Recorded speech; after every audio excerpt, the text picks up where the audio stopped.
오늘 하나님 주신 말씀 제목이 뭐죠? 더 중요한 것이 있습니까? 제목이 되게 길죠?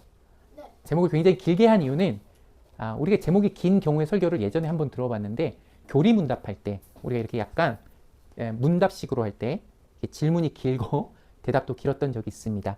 그것처럼 약간 교리 공부하는 것처럼 오늘 제목을 목적을 오늘 말씀이 무엇을 질문하는지를 조금 더 명확하게 했으면 좋겠다 해서 오늘 제목을 이렇게 지어봤습니다. 자, 이제 꺼주시면 됩니다. 오늘 하나님께서 우리에게 주신 말씀 첫 번째 마태복음 1장부터 11절, 4장 1절부터 11절까지인데 우리가 먼저 볼 말씀은 4장 1절부터 4절까지입니다. 우리 다 같이 읽겠습니다. 시작! 예수께서 성령에 이끌려 광야로 가셔서 악마에게 시험을 받으셨다. 예수께서 밤낮 40일을 금식하시니 시장하셨다. 그런데 시험하는 자가 와서 예수께 말하였다. 내가 하나님의 아들이거든 이 돌들에게 빵이 되라고 말해보아라. 예수께서 대답하셨다. 성경에 기록하기를 사람이 빵으로만 살 것이 아니라 하나님의 입에서 나오는 모든 말씀으로 살 것이다 하였다. 아멘. 자, 오늘 사실 11절까지 4장에서 어떤 내용이 나오냐 하면은 사실 총 4개의 단락으로 이어져 있어요. 첫 번째 단락은 뭐냐면은 예수님께서 성령에 이끌려 광야로 가셔서 악마에게 시험을 받으셨다. 이렇게 기록되어 있죠. 이게 첫 번째 단락이에요. 그리고 오늘 읽은 우리가 2절부터 4절까지가 두 번째 단락이에요.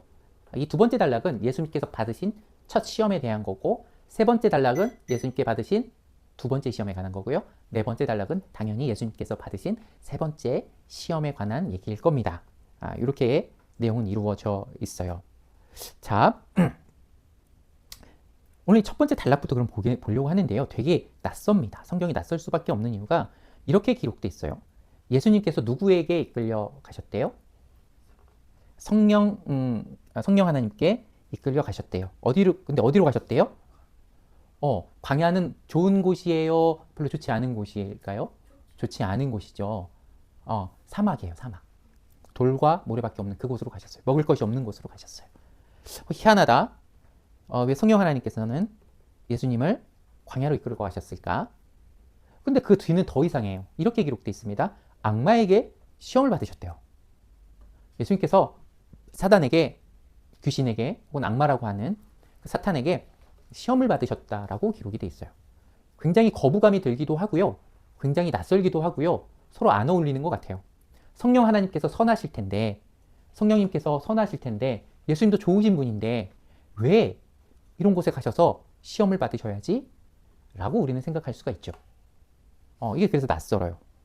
자, 광야는 여러 개를 뜻합니다. 첫 번째는 이스라엘이 실패했던 곳이에요. 다시, 광야는 누가 실패했던 곳이냐면은 이스라엘이 실패했던 곳입니다. 그들이 애굽에서 나와서 바로 가나안에 가지 않고 어디를 거쳐가죠? 그쵸, 시내산을 거쳐가는데 그게 전부 다 광야길을 거쳐갑니다. 이렇게 물론 최종적으로 한 40년간 가게 되는데 광야를 거쳐서 가요. 그리고 거기서 이스라엘이 뭐 하냐면은 실패를 해요. 우리는 알 수 있는 게 있는데 하나님께서 구원하실 때, 그 백성들을 구원하실 때 맨 처음에 어디로 데려가시냐면은 광야로 데려가시는구나를 우리가 알 수 있어요. 그럼 우리도 광야를 갈까요, 안 갈까요? 우리도 광야를 갑니다. 광야를 갑니다. 그런데 여기에 뭐가 있대요? 악마의 시험이 있대요. 그럼 우리에게도 그런 시험, 그와 비슷한 시험이 있을까요, 없을까요? 당연히 있다고 우리는 볼 수가 있죠. 그래서 예수님께서는 똑같이 악마에게 시험을 받으십니다. 광야에서 이스라엘이 실패했던 그곳에서 똑같이 시험을 받으세요. 왜 그러냐면은 광야 같은 곳은 여전히 우리에게도 있기 때문이고 악마의 시험은 여전히 우리에게 있을까요, 없을까요? 여전히 우리에게도 있기 때문에 그렇습니다. 그리고 예수님께서 거길 가시는 이유는 우리가 그것을 이길 힘이 없기 때문에, 광야에 서 있을 힘도 없고 그곳에서 있는 악마의 시험도 이겨낼 수 있는 힘이 없기 때문에 그렇습니다. 여러분, 그러면은 출애굽 때 맨 처음에 광야가 등장하느냐? 광야는 등장하지 않지만 악마의 시험은, 악마의 유혹은 창세기부터 시작이 되죠. 여러분이 우리 알고 있는 창세기의 아담과 하와는 누구에게 유혹을 받냐면은 뱀이라고 하는 그 사단에게 영향을 받고 유혹을 받아요. 그래서 그 유혹에 이깁니까, 집니까? 안타깝게 져요. 그래서 선악과를 먹고 맙니다. 그때서부터 사람은 계속 사단의 시험에, 악마의 시험에 져왔어요. 예수님께서는 이걸 해결하러 오신 거예요. 아니 그러면은 예수님께서 악마를 없애시면 되잖아요 라고도 우리가 생각할 수 있지만 이것에 대해서 많은 답변이 좀 설명이 필요하긴 하지만 예수님께서 우리에게 주시는 방식은 우리가 그 가운데서 싸울 힘을 갖기를 바라는 거예요. 저절로 누군가가 와서 그때마다 사단을 치워주는 게 아니라 우리가 스스로 사단과 악마의 시험에서 벗어날 수 있는 힘을 가지길 원하고 그 힘을 주시려고 오늘 이 자리에 서시는 게 되는 거예요. 자, 봅시다. 그러면은 성경에서는 이 이유를 예수님께서 시험 받으신 이유를 우리가 자주 읽었지만 분명하게 기록하고 있는 말씀이 있어요. 그게 히브리서 2장 17절에서 18절입니다. 우리 성경에 있죠? 다 같이 읽어볼까요? 시작. 그러므로 그는 모든 점에서 그의 형제 자매들과 같아지셔야만 했습니다. 자, 스톱. 그러므로 예수님께서는 모든 점에서 그의 형제 자매들과 어떻게 해야 된대요? 같아지셔야만 했대요. 아까 그래서 제가 이스라엘의 실패의 광야 이와 같이 같아지셨어요. 예수님께서는 우리하고 같아지셨는데 어떻게 같아지셨냐면은 우리의 실패의 모습, 그 자리에 같아지신 모습으로 나타나셔서 실패했다는 게 아니고요. 그렇게 연약한 몸으로 그 자리에 오신 거예요. 예수님께서 광야에 서셨다는 것은 매우 능력이 많게 신적인 능력으로 그 자리에 선 게 아니라 인간의 연약함으로 똑같이 유혹받으면 유혹받을 수밖에 없는 그 연약함으로 광야에 서셨다가 오늘 17절에 있는 그러므로 그는 예수님께서는 모든 점에서 그의 형제 자매들과 같아지셔야만 했습니다. 여기 놀랍게도 우리를 백성 혹은 창조물, 피조물이라고 할 수 있지만 형제 자매들이라고 부르시는 것이 매우 놀랍죠. 우리를 형제 자매로 여기셨기 때문에 잘 따르는 부하처럼 여기는 것이 아니라 형제 자매처럼 귀하게 여기셨기 때문에 같아지시려고 했던 거구나 우리가 할 수가 있죠. 자, 그 다음입니다. 이렇게 기록되어 있습니다. 읽어볼 거예요. 그것은 시작. 그것은 그가 하나님 앞에서 자비롭고 성실한 대제사장이 되심으로써 스톱. 그것은 그가 하나님 앞에서 어떤데요? 자비롭고 성실한 대제사장이 되심. 대제사장이라는 얘기를 우리가 좀 먼저 이해하고 넘어갈 필요가 있습니다. 대제사장은 어떤 사람이냐 하면은 구약에서 대제사장은 어떤 사람이냐 하면은 구약의 직분이죠. 레위기에 있는 직분인데 하나님과 사람 사이에서 중재하는 역할. 사람이 죄를 짓고 사람이 연약하잖아요. 하나님께 죄를 지었잖아요. 그럼 하나님께서 거기에 진노하시잖아요. 하나님이 진노하시지 않도록 하나님께서 이 백성을 긍휼히 여기시도록 중재하는 사람. 중간에 이렇게 말리고 하나님의 진노를 이렇게 가라앉히도록 그 하는 사람의 역할이 대제사장이었어요. 그거를 누가 하신다고 하는 거죠? 예수님께서 하신대요. 하나님과 사람 사이에 어떻게 돼? 중재하신대요. 이 문제를 해결하신대요. 이게 대제사장이거든요. 근데 그 예수님은 어떤 예수님이냐면은 자비롭고 성실하대요. 자비롭고 성실하대요. 무슨 얘기냐면은 하나님께서 원하시는 이 중재자는 어떤 사람이냐면은 단순히 문제를 해결하는 사람이 아니라 하나님께서 원하시는 문제 해결의 방법을 표현할 줄 아는 사람이어야 돼요. 다시 하나님과 사람 사이에서 문제를 해결하는 중재자는 하나님의 뜻, 하나님이 어떻게 이 일을 해결하고 싶어 하시는지 잘 아는 사람이어야 돼요. 그것은 어떤 사람이냐면 자비로워야 돼요. 자비로워야 돼요. 죄에 대한 처벌보다는 죄에 대해서 자비롭게 여길 줄 알아야 되고요. 성실해야 돼요. 이 말은 뭐냐면 변함이 없어야 돼요. 항상 그 자리를 지킬 줄 알아야 돼요. 그런 대제사장이 되셨대요. 그 다음에 이렇게 기록됩니다. 백성의 죄를 시작. 백성의 죄를 대속하시려고 한 겁니다. 백성의 무엇을? 죄를 대속이 무엇일까요? 가은아? 대신 속하여 주시다. 대신 그 죄를 담당해 주시다가 대속해. 근데 여러분 이 문장을 따로따로 세 번에 끊어서 읽으면 그렇구나가 이해가 되거든요. 근데 이걸 한 번에 읽으면 사실 이해가 굉장히 어려운 이 성경 본문이에요. 왜냐면 모든 점에서 그의 형제들 자매들과 같아지셔야만 했고요. 왜 그러냐면은 왜 형제 자매들과 같아지셔야만 했어요? 백성의 죄를 대속하려고. 백성의 죄를 어떻게 하려고요? 사하시고 거기서 구원해 주시려고 형제 자매들과 같아지셨대요. 우리가 배운 대속의 어떤 교리는 이런 거예요. 예수님께서 십자가 지심으로 우리의 죄가 거기에 이렇게 쏟아지고 하나님의 분노가 거기에 쏟아졌다고 배웠잖아요. 맞죠? 그런데 갑자기 죄를 대속하려면 예수님께 뭐 하셔야만 했냐면은 우리와 같아지셔야만 했대요. 되게 이것도 우리가 배운 교리랑은 좀 매우 다른 것 같죠? 좀 어려운 것 같아요. 그래서 이걸 조금 설명해야 돼요. 우리의 오해가 하나 있는데 예수님께서 우리의 죄를 대속하시는 것은 십자가로 하나로 모든 것이 시작하고 끝났다라고 생각하는 거예요. 십자가의 교리가 너무 강하고 부활의 교리가 너무 강하기 때문에 그 두 사건만 예수님께서 우리의 죄를 대속하신 거라고 생각하거든요. 그러나 성경은 그렇게 얘기하지 않아요. 만약에 그것만 필요하다면 제가 늘 말하죠. 예수님께서 이 땅에 오시자마자 죄 없으신 몸으로 그냥 죽으시면 됐잖아요. 예수님께서 대속하시는 원리가 뭐예요? 예수님께서 죄가 있었어요? 없었어요? 없었죠. 없었으니까 남의 죄를 뒤집어 쓸 수 있었잖아요. 그죠? 만약에 죄인이에요. 남의 죄를 뒤집어 쓴다 해도 어차피 자기가 죄인이니까 남의 죄를 뒤집어 쓸 수 있어요? 없어요? 없죠. 예수님은 죄인이셔야 돼요? 죄인이 아니셔야 해요? 죄인이 아니셔야 하죠. 아니셔야죠. 그러면 태어나자마자 아무것도 못할 때 그냥 돌아가시면 되잖아요. 근데 예수님께서 죄인이 아니신 것을 어떻게 증명해내시고 만들어 가시냐면은 백성들이 죄를 지을 만한 그 모든 사건, 사람들이 연약해서 불평하고 짜증내고 실패할 만한 그 모든 사건을 다 겪으세요. 그러면서도 뭐를 짓지 않으시죠? 죄를 짓지 않으세요. 그러니까 죄를 지을 만한 모든 환경에 속하면서도 죄를 짓지 않으심으로 죄가 없으신 거예요. 예수님께서는 하나님께서 이 땅에 내려오셨는데 당연히 순결하시고 정결하시고 그러겠지 라고 우리가 그렇게 쉽게 생각하는데 그렇지 않아요. 예수님께서는 자기가 죄 없는 백성의 제물이 되시기 위해서 이 땅에 인간만큼 연약하게, 형제 자매들 우리만큼 연약하고 견디는 것을 못할 만큼 이 땅에 내려오신 거예요. 그리고 죄가 없이 계속 살아가신 거예요. 그것을 여러분 기억하셔야 돼요. 예수님의 대속은 그래서 그 내용 안에 뭐가 있냐면은 이렇게 법적인 판단, 사법적인 판단이라고 하는데 그것만 있는 것이 아니라 우리의 삶의 모든 실패의 자리에 서보시고 그곳에서 승리하심으로 그 승리를 우리에게 주시는 대속이에요. 다시 예수님께서 약해지셨고 우리가 같이 되셨잖아요. 광야에 서시고 거기서 시험을 받으시잖아요. 죄를 속한다는 것은 죄에 대한 결과 죽음만 피하시는 게 하신 게 아니라 우리가 그 죄에 대해서 이길 수 있는 힘을 주시기 위해서 그 자리에 이기시는 것까지 죄를 이기는 거에 포함돼요. 죄라는 거는 처벌만 포함되는 게 아니에요. 그 사람이 다시 무엇을 짓지 않도록, 죄를 짓지 않고 유혹에 넘어가지 않고 시험에 들지 않도록 힘을 주시는 것도 죄를 해결하시는 일이에요. 맞아요.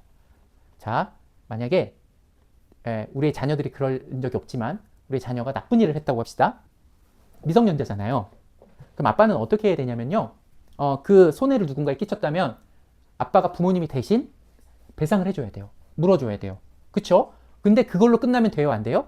그걸로 끝나면 안 되고 어떻게 해야 되냐면은 얘야 다시는 그러면 안 돼 라고 하고 그렇지 않으려면 어떻게 할까? 너가 왜 그랬을까? 그 상황에서 어떤 마음이 들었을까 하면서 그 상황을 다시 죄를 지을 만한 상황이었을 때 그것을 이길 수 있도록 가르치고 그 환경을 만들어주고 같이 훈련하고 해주는 게 부모의 역할이겠죠. 예수님도 똑같아요. 그 죄에서 벗어난다라는 것은 죄에 대해서 배상을 할 뿐만 아니라 그 죄를 다시 짓지 않게끔 힘을 주고 능력을 주시는 가르치는 분으로 대신에 억압적이 아니라 나랑 똑같은 연약함을 가진 채 그것을 겪어내고 같이 이겨내시는 그 현장에 가는 거죠. 나랑 같이 그 현장에 가볼까? 아빠는 간이랑 같이 같은 현장에 못 가잖아. 그치? 학교에 내가 초등학교 3, 4학년, 5학년의 모습으로 같이 못 간다고요. 간다고 해도 어른의 모습으로 갈 수밖에 없겠죠. 근데 예수님은 어떻게 가냐면은 똑같이 가은이랑 5학년 이 모습으로 거기 가셔가지고 똑같은 가은이와 똑같은 친구의 모습으로 그 자리에 계시면서 그때 어떻게 해야지 이기지? 라는 걸 같이 동행해 주시는 분이라고 생각하면 돼요. 쉽게 이해하면 그래요. 예수님께서는 지금 나에게 막 이렇게 커다란 분으로도 물론 능력 많으신 분으로도 오겠지만 나랑 똑같이 많이 그렇게 지혜가 많지 않고 지식이 많지 않고 어떻게 보면은 어린아이처럼 마음이 약할 수도 있는 그 마음까지 낮아지셔서 나랑 너랑 이제 동급이야. 이제 우리가 같이 어떻게 해볼까? 이겨볼까? 라고 이렇게 서시는 분이 누구라고? 예수님이시다. 그렇게 이해를 하면 이 본문이 조금 더 이해하기가 좀 편하지 않을까 싶어요. 여기까지 이해가 됐을까요? 좀 이해가 됩니까? 자, 여기까지 그러면 우리에게 좀 적용을 하면 어떻게 할까요? 적용하면 어떻게 될까요? 아까 말했던 것처럼 내가 이 상황에서 너무 어려워요. 죄를 쓸 수밖에 없어요. 하나님 나는 연약해서 어쩔 수 없어요. 우리가 핑계대고 싶은 순간 많잖아요. 그죠? 그런데 나와 그 동일한 연약함으로 지금 예수님께서 이 옆에 계시는구나. 그러면서 같이 이겨보자고 하시는구나를 인식할 필요가 있어요. 그렇게 되면 우리는 어떻게 하냐면 예수님 저를 아시죠? 지금 저와 똑같이 연약함에 계시죠? 그러나 예수님이 이것을 이겨가는 것을 미리 보여주셨죠? 그러니까 저 좀 도와주세요. 제 수준에서 이길 수 있는 방법을 알려주세요. 핵심은 이거예요. 내 수준에서 이길 수 있는 방법을 알려주시는 거예요. 내 지식과 내 지혜의 그 자리에서 믿음을 주시고 성령을 주심으로 그 자리에서 내 수준에서 내 상황에서 이겨나갈 수 있는 힘을 주시는 게 예수님이기 때문에 예수님이 요청할 수 있는 거예요. 그럼에도 내가 이렇게 연약함에도 불구하고 이겨나갈 수 있는 힘을 주시는 그게 우리의 예수님이라는 걸 우리가 알 수가 있겠죠. 자, 그럼 첫 번째 시험으로 넘어갑시다. 예수님께서 어떤 시험을 당하셨는지 이렇게 됩니다. 첫 번째 시험에 2절에서 4절까지인데 이렇게 있습니다. 어떻게 시작을 하냐면은 이렇게 됩니다. 40일을 금식하셨고 3절에 시험하는 자가 예수께 말하였다. 이렇게 시작합니다. 내가 하나님의 아들이거든. 이렇게 시작하죠. 뭐라고 시작한다고요? 네가 하나님의 아들이거든. 이렇게 시작하죠. 이 말이 무슨 뜻이에요? 여러 가지 의미가 있어요. 그러니까 오늘 본문에서는 1절부터 11절까지 두 가지 의미가 있는데 첫 번째 시험의 의미와 두 번째 시험의 의미가 조금 다른데 오늘 이제 첫 번째 시험 하나님의 아들이거든. 네가 정말 하나님의 아들이거든. 이 말은 뭐냐면은 너가 정말 전지전능한 하나님의 아들로서 이 땅에 내려왔다면 네가 메시아라면서 네가 세상을 구원할 만한 힘이 있는 사람이라면서 이 온 세상을 창조한 그 창조주 하나님과 같은 하나님의 아들이라면서 그렇다면 그렇게 능력이 많다면 그렇게 너가 구원할 수 있는 힘이 있다면 자 너의 능력은 뭐지? 지금 너가 우리에게 증명해야 될 능력은 너 지금 배고프잖아. 배고픈 사람들 있을 거 아니야, 그치? 그럼 가장 필요한 게 뭐겠어? 팝이겠지. 빵 아니야? 그런데 이 광야에 빵이 있어요, 없어요? 없죠. 이스라엘 백성들이 빵이 있는 곳으로 갔어요, 없는 곳으로 갔어요? 없는 곳으로 갔죠. 물도 없는 곳으로 갔잖아. 그럼 메시아가 해야 될 거는 직접 메시아가 하나님의 아들이 백성을 광야로 끌고 갔다며. 그럼 거기서 보여야 될 가장 큰 능력은 이 아무것도 없는 광야에서 돌밖에 없는 광야에서 이 돌들이 빵이 되게 하는 것 아니겠어? 라고 질문을 하는 거예요. 네가 메시아라면 그렇게 해야 되는 거 아니야? 자, 병상에 누가 아파서 누워있어요. 하나님의 전능의 하나님이십니다. 라고 제가 소개를 했다고 합시다. 그러면은 그분은 어쩌면 이렇게 기대할까요? 그렇게 능력이 많으신 하나님이라면 여기서 나를 이렇게 세워야 되는 것 아니겠습니까? 공부를 잘하고 싶은 학생이 있어요. 하나님 전지전능하시다면서요. 그러면 제가 뭘 가장 필요로 하겠습니까? 당연히 공부를 열심히 하게 되는 것, 집중력이 있는 것, 잘하게 되는 것 아니겠습니까? 그게 메시아의 능력 아닐까요? 라고 우리도 얘기하고 싶지 않습니까? 동일한 질문을 지금 사탄이 예수님에게 하는 거예요. 맞아. 그것도 이 환경 가운데 오게 한 것도 당신이잖아. 그럼 당신이 이 배고픔의 문제를 해결해야지. 예수님도 심지어 지금 며칠을 금식하셨다고요? 40일을 금식하셨대요. 너가 더 잘 거라냐? 잘할 거 아니야? 지금 배고프니까. 이렇게 얘기하는 거죠. 그래서 여전히 돌이 빵이 되게 하라. 그 기적을 일으켜라. 이렇게 하는 겁니다. 그럼 예수님께서는 이렇게 대답하십니다. 뭐로만은 안 된다고요? 빵으로만은 살 수가 없고 그 다음에 하나님의 물도 있어야죠. 예수님께서 빵으로만 살 수 없지. 물도 있어야지. 내가 물까지 만들어 줄게. 물론 광야에서 그러시죠. 물도 맞아 필요해요. 근데 예수님 답변은 빵과 물이 다 필요해요. 지금 고기도 필요하죠. 그죠? 맛있는 음식도 필요하죠. 이스라엘 백성들이 그렇게 얘기했어요. 빵과 물만 주지 않고 고기도 주세요라고 얘기를 했어요. 가인이처럼. 근데 하나님께서는 보다 근본적인 말씀하세요. 예수님께서는 이렇게 말씀하십니다. 뭐라고 말씀하시는지 읽어볼까요? 시작.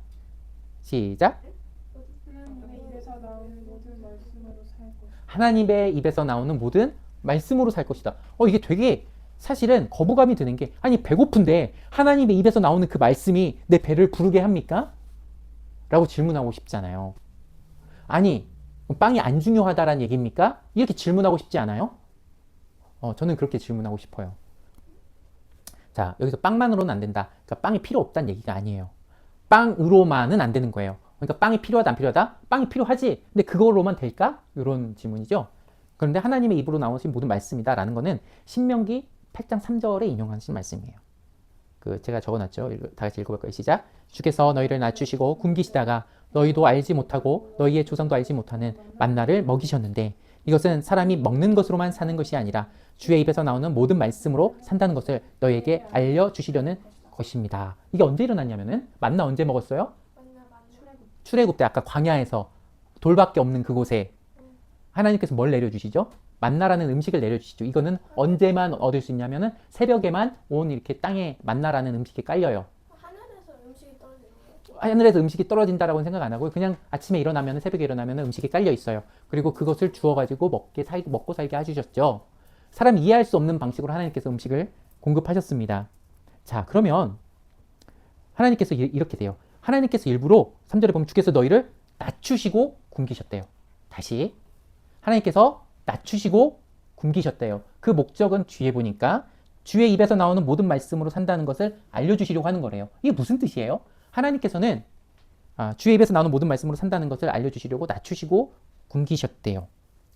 자, 쉽게 합시다. 이렇게 이 하나님 주신 만나, 이 빵은 사람이 얻는 거예요? 하나님께서만 주실 수 있는 방법으로 주신 거예요? 그렇죠. 하나님께서 빵을 주시는 분이죠. 그죠? 그거를 알게끔, 깨닫게끔 하는 게 하나가 요거예요. 그러니까 하나님의 말씀으로 산다는 것은 하나님의 말씀이라는 걸 뭘 포함하고 있는 거예요? 빵이 포함되어 있는 거예요. 다시 설명하면은 우리가 먹는 빵과 음식은 결국 뭐 안에 있어요? 하나님의 말씀 안에 있다는 거예요. 오! 어떻게 그 말씀 안에 있다는 거죠? 우리가 지금 설교 말씀 듣는데 이 안에 빵이 막 나오나요? 제 목사님 입에서 막 빵이 나오나요? 설교가 끝나면 여기 막 빵이 쫙 차려지는 건가요? 뷔페상이? 그런 얘기일까요? 아, 그런 얘기는 아닐 거예요. 그죠? 그럼 얼마나 좋아요. 여기에 가은이 반 친구들이 다 올 거예요. 그지? 만약에 그럼 가은이가 좋아하는 친구로만 할까요? 다 올 거예요. 야, 우리 아빠가 설교가 끝나면 여기에 그냥 기적처럼 막 뷔페상이 이렇게 딱 차려져 있어. 이러면 얼마나 좋을까요? 근데 그게 아니에요. 어떤 얘기냐면은 하나님의 말씀이라는 거는 우리 조금 쉽게 말하면은 하나님께서 다스리신다는 뜻이에요. 다시 하나님께서 다스리신다가 하나님의 말씀이라는 뜻이거든요. 하나님은 말씀으로 이 세상을 다스리세요. 하나님께서 말씀하심으로 이 세상을 운영하세요. 하나님께서 말씀하심으로 우리에게 먹을 것을 주실 수 있으세요. 하나님께서 말씀하심으로 병도 고치시죠. 신약에 보면 그래요. 하나님은 하나님을 나타내실 때, 하나님의 능력을 나타내실 때, 우리의 사랑을 나타내실 때, 우리의 필요한 것을 운영하실 때 하나님은 무엇으로 하나님을 나타내신다? 말씀으로 나타내신다. 하나님은 우리에게 무엇으로 하나님을 나타내신다? 예, 말씀으로 나타내세요. 하나님께서 모든 것을 운영하시고 계획하세요. 그러면은 이걸 하나 알 수가 있어요. 빵으로만 살 것이 아니다. 하나님의 말씀으로 나오는 살 것이다 라고 하는 것은 첫 번째 의미 이거예요. 내가 먹는 빵도 사실 누구에게 달려있는 거예요? 하나님께 달려있구나 라고 알 수가 있는 거죠. 그러니까 빨리 주세요 빵. 이렇게 될 수 있잖아요. 근데 한 가지 의미가 더 있어요. 한 가지 의미가 더 있어요. 그냥 내가 주는 거에 하고 이렇게 주면 되잖아요. 그렇잖아요? 하나님께서 말씀하실 때, 자, 이제 딱 나타나가지고, 얘들아, 이 빵 누가 주는 거게? 내가 주는 거지. 샥 하고 이렇게 딱 나눠주고 끝나시면 되잖아요. 그렇게 생각 안 해요? 나만 그렇게 생각했습니까? 왜 나 그렇게 생각했습니까? 근데 왜 낮추시고 굶기시는 거예요? 굳이 그거 없이도 그냥 빵 이렇게 쫙 차려주면 좋은 거 아닐까요? 라고 저는 생각을 해봤어요. 여러분 어떻게 생각했는지 모르겠지만 저는 그렇게 생각했어요. 자, 그런데 오늘 예수님께서 잘 보세요. 예수님께서 이 말씀하신 자리에 있죠. 굶으셨어요. 그 시험 받으셨어요. 왜 시험 받으셨을까요? 히브리서에 보니까 아까 왜 시험 받으셨다고? 백성의 죄를 그치 대속하고 이런 시험들을 이겨서 백성의 죄를 대속하려고 지금 어떻게 하신 거예요? 굶으신 거예요. 자, 그럼 굶으신 목적이 배고프신 목적이 어쩌다가 굶으신 거예요? 아니면 분명한 목적이 있으셨어요? 목적이 있었네. 굶었던 뭐가 있었어요? 목적이 있었네. 하나님의 목적이 있었네. 계획이 있었네. 이렇게 좀 이해가 되죠. 지금 예수님의 상황은 내가 아무리 배고프더라도 이 배고픔을 채워야 하는 게 우선순위가 아니고 난 이 배고픔으로 이룰 일이 있어. 이룰 일이 있죠. 뭐야? 내가 내 백성들을 이 배고픔으로 이해하는 거야. 그리고 이 배고픈 것 때문에 나 하나님 몰라요. 하나님께 불평할 거예요. 라고 말하지 않는 거야. 백성들을 죄에서 이길 힘을 주는 거야.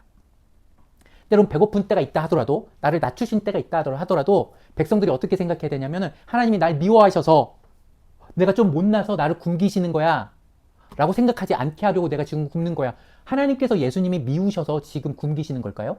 예수님이 하나님을 원망하기 위해서 지금 굶으신 걸까요? 아니요. 이런 상황에서도 하나님은 선하시고 우리를 향하여 구원하신다는 것을 믿어가게 하기 위해서 지금 예수님이 계신 거잖아요. 예수님께서는 굶주림을 재빠르게 먼저 채우시는 것이 목적이 아니었고 이것으로 백성들에게 하나님의 선하심을 알려주고 이것들로도 하나님의 나타나심을 알려주고 구원하시려는 목적으로 있어요. 맞아요. 배고픈 가운데도 누가 먼저냐면 하나님의 계획이 있다는 걸 아는 게 먼저예요. 그렇구나.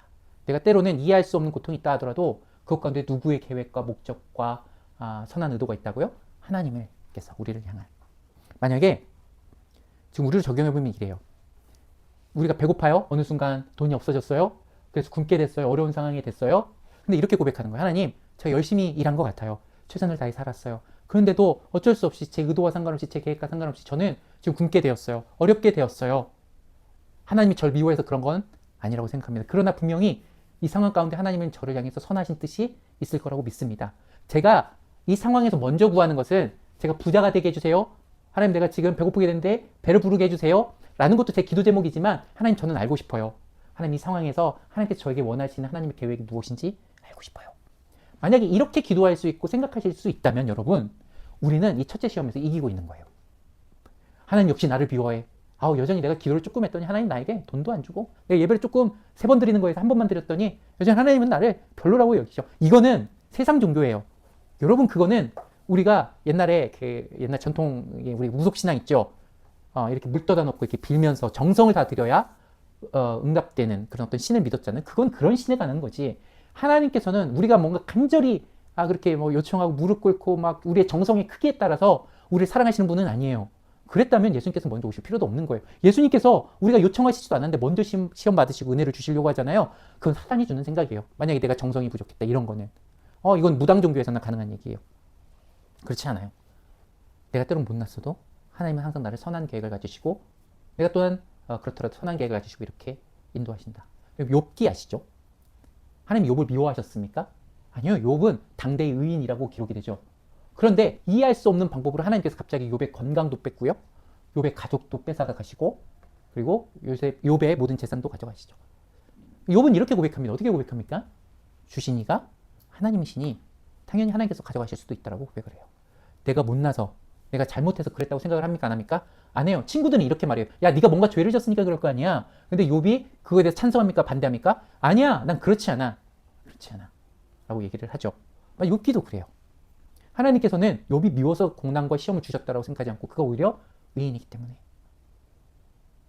의인이기 때문에 그리고 우리가 욥을 다 결론을 말하진 않았지만 욥은 그 일을 통해서 하나님을 이제 더 배웠다고 내가 이제 귀로만 들었던 하나님을 내가 이제 하나님을 배운다고 고백하고 이제 끝나죠. 하나님께서는 하나님의 말씀이 중요하다는 것은 그런 하나님의 말씀을 우리에게 주셨기 때문에 배고프면 인생이 망하는 게 아니라 굶주리면 인생이 망한 게 아니라 내가 했던 일이 좌절이 되고 내가 공부를 못하면 세상은 망했다고 하지만 하나님은 그럼에도 불구하고 너의 인생을 망하게 하지 않으신 하나님이라는 걸 깨닫게 하시기 위해 하나님의 말씀이라는 걸 주시는 거죠. 여러분 성경은 수없이 그래서 하나님의 말씀을 강조하고 있어요. 다른 것을 얻지 말고 무엇을 얻으라고 말하냐면은 너희가 가져야 될 게 그래서 뭐냐면은 하나님의 말씀이에요. 배고프더라도 배도 불러야 되겠지만 그 가운데 하나님의 말씀을 가져야지 네가 진짜 사는 거야. 배고픔을 이길 수 있는 힘은 물론 먹어야도 힘이 나겠지만 그 상황을 비관적으로 보지 않고 그 상황을 저주의 상황으로 보지 않고 하나님의 말씀대로 하나님 너를 축복하시고 복 주시려는 상황으로 그렇게 인식을 해야지 네가 사는 거지. 사람답게 사는 거지. 하나님의 백성답게 사는 거지 라고 말하고 있는 거예요. 그래서 성경은 우리에게 끊임없이 주의 말씀을 가지십시오 이렇게 권면합니다. 우리 한 가지만 그런 말씀 조금 더 볼 건데 시편 1장 1절에서 3절까지입니다. 우리 다시 다 같이 시편 1장 1절부터 3절까지 읽을까요? 시작.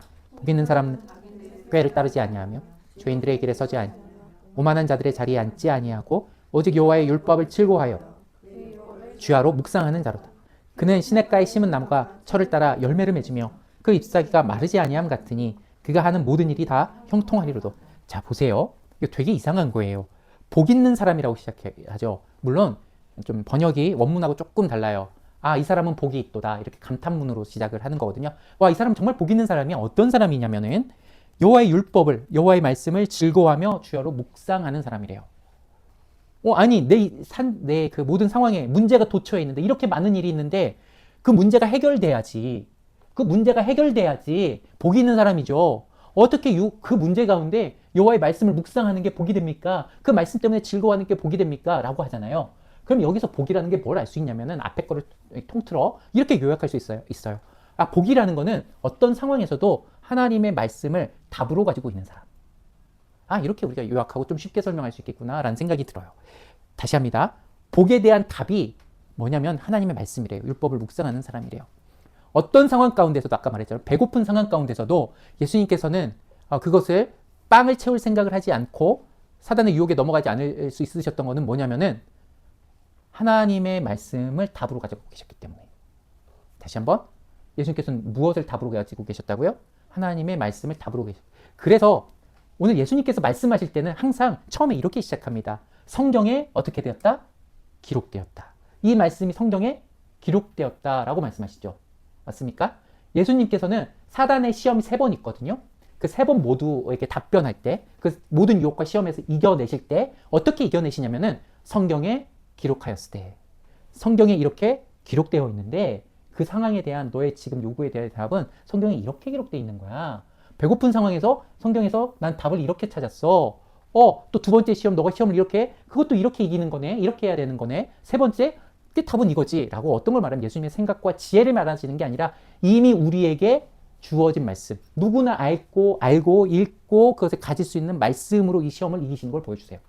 예수님 우리가 똑같아지셨다고 하셨죠. 연약해지셨다고 하셨죠. 특별한 능력을 사용하시는 게 아니라 예수님께서 이미 하나님께서 우리에게 이미 주어진 말씀을 이렇게 고백하시면 이 시험을 이겨나가시는 거죠. 여러분, 예수님께서 시험 받으시면서 어떻게 시험을 이기실까요? 라고 우리가 물어보면 예수님께서는 하나로 명확하게 이렇게 답하십니다. 말씀이 답이 되면 이겨. 말씀이 답이 되면 이겨. 말씀이 답이 되면 이겨. 3절에 이렇게 기록되어 있습니다. 그가 시냇가에 심은 나무가 철을 따라 열매를 맺고요. 그 잎사귀에 마르지 않는데요. 그가는 모든 일이 다 형통하리래요. 지금 배고픈데요. 지금 일이 실패했는데요. 형통한다고요? 말이 됩니까? 이렇게 질문할 수가 있죠. 근데 제가 수없이 강조하는 게 있어요. 제 경험도 그렇고. 뭐 대학교 경험 맨날 말했잖아요. 나는 내가 원하는 대학교에 들어오자는 실패했어. 그러나 그 생각을 지울 수 있었던 것. 내가 이 세상에 성공하는 대학교, 사람들이 알아주는 대학교, 최고의 대학교에 나는 들어가지 못해서 나는 실패했어. 그 생각에서 어떻게 벗어났냐면 내가 너를 향한 계획이 있고 그 계획을 난 반드시 실현시킬 수 있는 하나님이야 라는 그 말씀을 가졌을 때 나는 비참한 사람이야. 나는 쓸모없는 사람이야. 나는 사람들에게 존경받지 못하는 사람이니까 나의 인생은 아주 볼품없고 쓸모없어. 그래서 나는 그렇게만 살아야 될 것 같아 라고 생각했을 때 어떤 게 그 생각을 지웠죠? 아니야, 난 너를 귀하게 창조했어. 난 너를 항상 사랑스럽게 여기고 있어. 나는 너가 어딜 가든지 난 너를 별처럼 반짝반짝이는 존재로 나는 너를 여기고 있어. 라는 말씀 내가 믿어졌을 때, 그게 답이 되어졌을 때, 세상의 기준이 답으로 가지고 있는 게 아니라 하나님이 나를 바라보는 시선이 답이 되어졌을 때 세상에서 평가한 그것들로부터 신경 쓰지 않을 수가 있어요. 여러분, 제가 여러분들에게 주변 사람들 때문에 여러분이 속상해할 때 무시해 라고 하는 말을 자주 합니다. 근데 그냥 무시할 수는 없어요. 왜냐면은 그 사람이 나를 저주를 했든 못되게 여기든 상처로 다가와요. 그건 어쩔 수가 없어요. 그러나 그것을 이길 수 있는 것은 그렇지만 나는 어떤 사람이야 라는 하나님께서 나를 향한 분명한 그 사랑과 귀함을 가진 답이 있을 때 그것이 무시될 수가 있어요. 아닌데 나는 굉장히 귀하게 여김을 받는 사람인데 하나님께서 날 굉장히 귀하게 여기시는데 하나님 날 되게 사랑하시는데 하나님은 나를 향해서 온갖 선한 것을 다 베푸시려고 하시는데 내가 왜 너의 말대로 비참하고 그런 사람이라고 여겨야 하지? 아니야. 저는 장애인들을 많이 보죠. 그리고 장애인들의 부모님들도 많이 봅니다. 대부분의 장애인들의 부모님, 제가 그래도 만났던 대부분의 장애인들의 부모님들은 그 장애인을 어떻게 여기냐면은 굉장히 사랑해요. 굉장히 사랑하고요. 일반적인 부모가 자녀에게 해주고 싶은 게 많잖아요. 장애인 부모 역시도 그 장애인에게 그 수준에 맞게, 그 형편에 맞게 해주고 싶은 게 정말 많더라고요. 돈을 벌어서 다 거기 쓰더라고요. 얘 돈 써봤자 공부도 못하고 제대로 일어나서 걷지도 못할 것 같은데 너무너무 귀하니까 뭐라도 더 해주고 싶어서 귀하게 여기셔서 다 해주더라고요. 세상에서 어떻게 장애인을 낳았어? 어떻게 저렇게 어떻게 보면 죄송해요. 투자해도 안 될 것 같은 자녀인데 뭘 그렇게 돈을 많이 투자해? 라고 세상 사람들은 그렇게 얘기할 수 있죠. 왜냐하면 그들은 사람과 사람을 비교하기 때문에 그래요. 그러나 부모 입장에서는 이 아이는 장애인이 아니에요. 그냥 아이예요. 내 자녀예요. 그래서 귀한 거예요. 세상에 아무리 너희들이 얘를 보고 장애가 있다 없다 평가하지만 이 부모는 그렇지 않아요. 예쁘고 사랑스럽고 귀해요. 그래서요 아낌없이 사랑하고 귀하게 여깁니다. 이 아이가 만약에 인식이 있다면 이 아이는 선택해야 될 거예요. 세상이 나를 향해서 장애라는 편견을 가진 그 시선을 선택할 것인지 나의 부모님이 날 이렇게 사랑하시는구나, 내가 귀한 존재구나 라는 걸 선택해야 될지. 당연히 나에게 가장 많은 것을 해주시고 좋은 것을 베푸시는 그 사람, 그 시선을 선택함으로 자기가 누군지를 아는 것이 훨씬 중요하죠. 여러분, 오늘 준비한 거 다 하지 않았지만 우리는 이렇게 간단하게 결론을 내릴 수 있을 것 같습니다. 예수님께서는 배고픈 가운데, 광야에 계신 가운데 거기서 40일 금식하시고 우리가 어떻게 저렇게 있을 수 있을까라는 고난을 받으셨지만 예수님이 거기서 견디고 이길 수 있고 거기서 불평하지 않을 수 있었던 이유는 하나님의 말씀을 답으로 가지셨기 때문이에요. 우리 향해 물어봅시다. 우리는 하나님의 말씀을 답으로 가지고 있습니까? 이 말은 우리가 하나님의 말씀을 더 많이 알아야 된다라는 것도 있겠지만 여러분, 우리는 이미 지식적으로 많이 알아요. 근데 그 지식적으로 많이 아는 말씀이 나에게 답이 되느냐는 다른 문제라는 거예요. 우리가 지식적으로 몰라서 하나님의 말씀을 답으로 못 여기는 것이 아니라 지식적으로 알아도 그 말씀이 나에게 믿음으로 다가오지 않기 때문에 자꾸 답으로 여겨지지 않을 때가 있어요. 여러분이 축복합니다. 여러분들이 말씀이 지식을 넘어서 답이 되기를 바랍니다. 여러분이 그 말씀을 가지고 세상을 향하여서 너희들이 답이 아니야. 너희들이 나를 보는 그 시선이 답이 아니라 하나님께서 나에게 주신 이 말씀이 답이야. 사단이 하와에게 유혹했을 때 너가 이렇게 되면 이렇게 될까? 아니야. 하나님 나에게 그렇게 말씀하지 않으셨어. 너가 하는 건 거짓말이야. 하나님 나에게 하신 말씀 진짜지. 난 이걸 가지고 이겨낼 거야. 라고 했으면 이겨낼 수 있었겠죠. 여러분, 여러분들이 우리 찬양 가운데 믿음이 이기네 이런 말 있죠. 믿음이 이기네. 믿음이 이깁니다. 라는 말을 많이 하거든요. 그게 여러분에게 추상적으로 들리지 않았으면 좋겠어요. 어떤 상황이든 그 믿음이 이긴다는 것은 하나님께서 여러분에게 그것을 이겨낼 수 있는 말씀이 있고 그것 가운데 선하시고 아름다우신 계획의 말씀이 있거든요. 그 말씀을 굳게 잡고 믿고 답으로 여기면 이기게 되고 시편 1편처럼 형통한 사람이 되는 것이고요. 과실을 맺는, 열매를 맺는 사람이 되는 거예요. 여러분이 그런 사람 되길 축복하고 그래서 여러분들이 수시로 기도하고 수시로 말씀 보길 바라고 말씀이 알고 있었지만 순간순간 기억나지 않기 때문에 다시 기억하기 위해서 말씀 보는 거예요. 그래서 여러분들이 그래서 주야로 묵상하는 거예요. 알고 있지만 생각하려면 답으로 여기려면 잘 안 나오기 때문에 그렇죠. 그래서 그 말씀이 믿음으로 뭐가 됩니까? 시편 1편처럼 즐거움이 되고 형통하게 되기를 간절히 축복합니다. 아멘. 이 시간 우리가 기도함으로 성찬 예배를 드리도록 하겠습니다.